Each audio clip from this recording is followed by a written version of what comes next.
What's up, short attention span history nerds?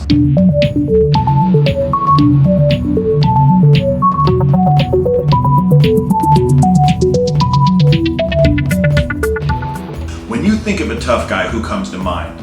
A young Mike Tyson, Clint Eastwood, your cousin Roy who tried to jump the Crawford Park Creek on his BMX but it landed short and skinned his shin on his bike pedal and barely cried?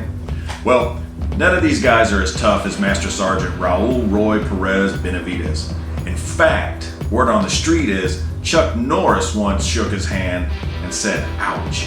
Here's just a preview of what's to come. Master Sergeant Roy Benavidez was shot multiple times in life-ending areas of his body, suffered 2 grenade blasts, was bayoneted, stabbed, and bashed in the head with the butt of a rifle, all while saving 8 men. Born to a Mexican-American and a Yaqui Indian, orphaned at 8 after both parents died from tuberculosis, and having to drop out of school at the age of 15 just so he could eat, Benavidez didn't exactly have a charmed life. So in 1952, he enlisted with the Texas National Guard at the age of 17, and then later transferred to the U.S. Army at 18. By 1965, Benavidez was an advisor to the infantry regiment of the Army of the Republic of Vietnam. It was during this time that he stepped on a landmine, mangling his feet and legs. The Army sent him back home with the intent to medically retiring him. When he arrived at Fort Sam Houston, the U.S. doctors not only agreed that he needed to be medically retired, but swore he would never walk again, stating that the damage done to his feet and legs were so severe that it would never allow him to even stand unassisted, and especially never walk. When Benavidez heard this, he thought to himself, how's a crippled minority, who's a high school dropout, going to support himself and his wife? He did the only thing he could. He got it into his head that he would stand again as well as walk and run. Benavidez did not accept the doctor's diagnosis. At night when the doctors and nurses left, he first started by trying to wiggle his toes until he could feel them again. He did this over and over until he built up the small muscles in his feet. Once he felt confident that he did everything he could do to strengthen his feet, he decided one night to throw himself off of his bed and crawl using only his elbows and chin towards the wall next to his bed and force himself to stand. He did this for 6 months at night after the doctors and nurses left. Only through sheer determination did his efforts pay off. He then began preparing himself to sit up in bed unassisted and then to get out of bed. Benavidez's fight wasn't yet over. He defied what the doctors believed was possible and was moving as though he had never even been wounded. Yet Army brass still wanted him medically retired. Benavidez respectively declined the offer and instead petitioned to prove his ability to return to combat. He convinced the Army brass to allow him to prove his combat readiness by going through combat training again. Now, Benavidez began combat training and came out on top, proving he could successfully re-enter the fight in Vietnam. In July 1968, the man who medical experts said would never walk again was back in South Vietnam in early January, only to die again some 4 months later. It happened on May 2nd, 1968. Benavidez was at Loc Ninh in a Green Beret outpost on his day off near the Cambodian border attending a prayer service. At 1:30 p.m. from a communications table across from the prayer service, a panicked voice shrieked out of the radio demanding to be rescued. It came from a 12-man team that was on patrol. The team was comprised of Sergeant First Class Leroy Wright, Benavidez's best friend, Staff Sergeant Lloyd Frenchy Mousseau, Specialist 4 Brian O'Connor, and 9 Montagnard tribesmen. They had stumbled upon an infantry battalion of over 1,000 Viet Cong soldiers. In the distance, a Huey combat chopper was returning from a mission and was shot up very badly. Benavidez ran to the door gunner and asked if he was up for another mission. The door gunner stared blankly beyond Benavidez, unresponsive. A moment later, the gunner fell forward onto Benavidez dead. Benavidez alerted the pilot that the door gunner was dead, but that he needed him to take him to the 12 men under fire. The pilot was infuriated that the gunner had died, and in sheer anger told Benavidez to get on board and that they would head to the fight. As the chopper began to lift off and clearing the canopy, Benavidez realized that he had forgotten his rifle. The only thing that he was carrying was a Bowie knife and a medical bag. From the air, they spotted the 12 men in a tight circle taking enemy fire. Some 25 yards away, the enemy was closing in on them from every side, and it seemed that all was lost. The Huey tried to land, but enemy fire prevented it, so they had to move some 75 yards away. Before the helicopter had landed, Benavidez had jumped out and made his way towards the men. At that moment, an AK-47 round ripped into his right leg. Benavidez stumbled and fell, but believing that he had only snagged himself on a thorn bush, he picked himself up and carried on. As he was making progress towards the wounded and dying fellow soldiers, a grenade detonated beside him, slamming him to the ground, peppering his face with shrapnel. And as he was wiping the blood from his face, he got up, staggered his way towards the circle of men that and now had the now fire is split directed into two against groups. us, against When he Delta Company. arrived, 4 of them were dead.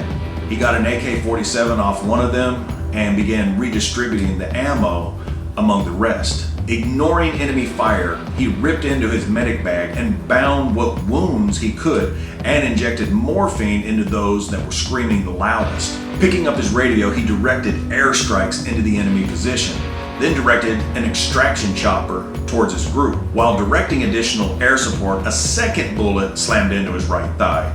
Undeterred, he carried on with his mission. The surviving men were all he thought about. He must save the remaining men. The first airstrike arrived, and a volley of napalm plastered a whole line of Viet Cong soldiers. Then came the second airstrike. Again, the pilots were spot on, and napalm struck another segment of Viet Cong. As Benavidez and the surviving men made their way beyond the burning fields, the extraction chopper became visible. As the extraction chopper landed, Benavidez began to drag the dead and wounded towards it, but the remaining enemy kept up their barrage, so he waved off the chopper to a second group as he tried to provide cover from the ground. Benavidez spotted Sergeant First Class Wright near the second group. He headed towards him only to find that he had died. He couldn't leave his best friend behind and began to drag his lifeless body towards the chopper. Due to his blood loss and exhaustion, Benavidez realized that he would never make it to the chopper in time. He had to make the hard decision to leave Wright behind and to rescue only the living. Before moving on, Benavidez bent down to get the pouch containing their radio codes and call signs off of Sergeant Wright's body. He then stuffed them into his shirt, and at that moment, a third bullet ripped into his stomach, partially spilling his intestines out of his body. Moments later, a grenade exploded behind him, throwing shrapnel into his head and lungs. Again, undeterred, Benavidez and the remaining 8 loaded into the chopper, and as the chopper was taking off, the pilot was shot and killed. The chopper crashed and rolled. Soon after that, it burst into flames, and the blades were tearing into the ground, throwing dirt and mud in all directions. From inside the burning and mangled chopper, Benavidez began dragging the wounded men, this time out of it. He and the surviving men fought off the Viet Cong as best they could, with the extra air support finally reaching them. F-4 Phantoms and helicopter gunships pounded the enemy, but there were so many of them that it was too difficult to keep them at bay.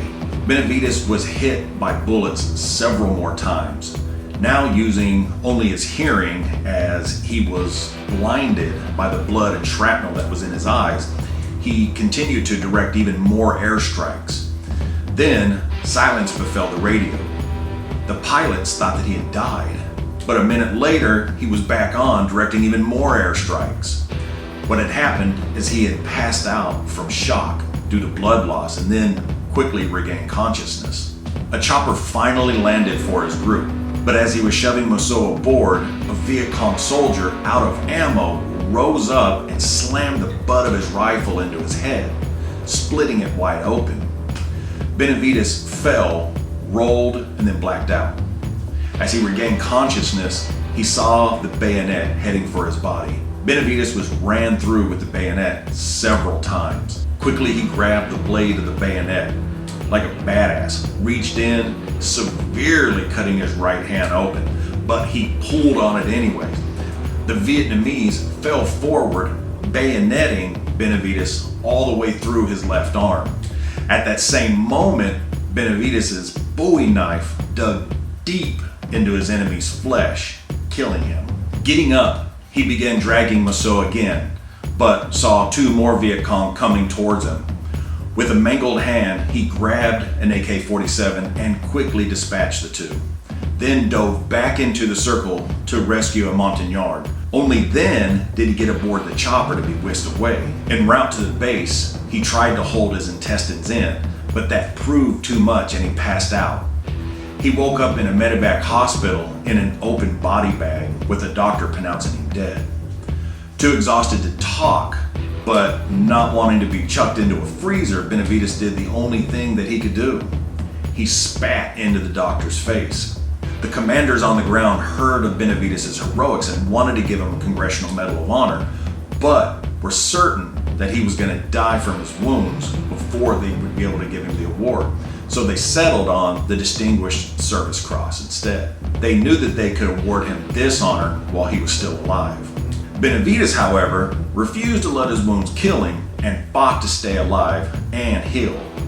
Clearly, he was not an easy man to kill. Realizing this, the commanders put in the paperwork for the Medal of Honor. Now, since everything in Washington takes forever to get accomplished, it was 12 years later that President Ronald Reagan awarded Benavidez the Medal of Honor on February 24th, 1981. Now, Roy Benavidez died on November 29th, 1998 at the age of 63 at Brooke Army Medical Center, having suffered respiratory failure and complications of diabetes. His body was escorted to St. Robert Bellarmine Catholic Church, where he had married, where his 3 children had married, and where he attended Mass every Sunday. His body then was returned to Fort Sam Houston's main chapel for a public viewing. Family friend Archbishop Patrick Flores of the Archdiocese of San Antonio presided over the Catholic funeral mass at San Fernando Cathedral located in San Antonio. Master Sergeant Roy Benavidez was buried with full military honors at Fort Sam Houston National Cemetery. So that's the story of the toughest man to ever live. A true American hero that put the lives of fellow soldiers before his own. If you like short history videos with sarcasm and humor, consider subscribing to 10-Minute History. If you liked this video, please give it a thumbs up. Click on the bell so you don't miss an episode. Until next time.